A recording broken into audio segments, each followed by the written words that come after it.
Centimetre है। हमें उस वृत्त की त्रिज्या ज्ञात करनी है जिनकी परिधि इन दोनों वृत्तों की परिधि के योग के बराबर है। हमें क्या करना है, दो छोटे छोटे वृत्तें रखे, ठीक है, दोनों की अलग अलग हमें क्या दे रखी है, त्रिज्या दे रखी है। हमें क्या करना है, उन दोनों की परिधियां निकाल देनी है।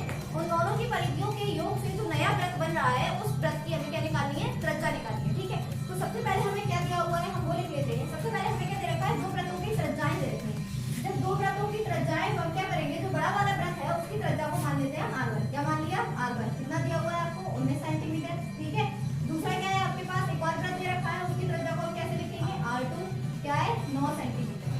अब क्या करना है, हमें इनका परिधि ज्ञात करनी है। ठीक है, परिधि से क्या होगा कि आपका जो बड़ा वृत्त बन रहा है, मतलब आपको क्या दे रखा है, एक ये दे रखा है वृत्त, एक ये दे रखा है वृत्त, इसकी 9 सेंटीमीटर त्रिज्या समझ लीजिए और इसकी कितनी है, 19 है।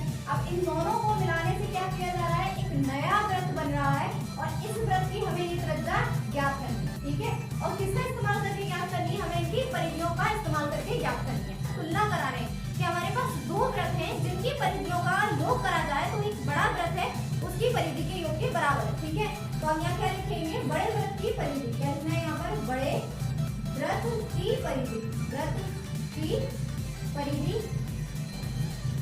किसके बराबर है, ये पहले वृत्त की परिधि प्लस पहले, यानी दो वृत्त दे रखे, एक को r1 ले लिया और एक को r2, यानी एक पहले वृत्त की परिधि, पहले वृत्त की परिधि प्लस क्या करना है आपको, दूसरे वृत्त की परिधि प्लस दूसरे वृत्त की परिधि, दूसरे वृत्त की परिधि।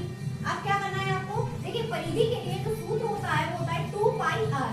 क्योंकि मैं यहाँ पर बड़े वृत्त लिख रही हूँ तो इसकी हम त्रिज्या क्या करेंगे, कैपिटल R लिखेंगे। ठीक है, उसी प्रकार जैसे हमारे पास ये पहला वृत्त दे रखा है तो इसको कैसे लिखेंगे, 2 पाई r1 और इसको क्या लिखेंगे हम, 2 पाई r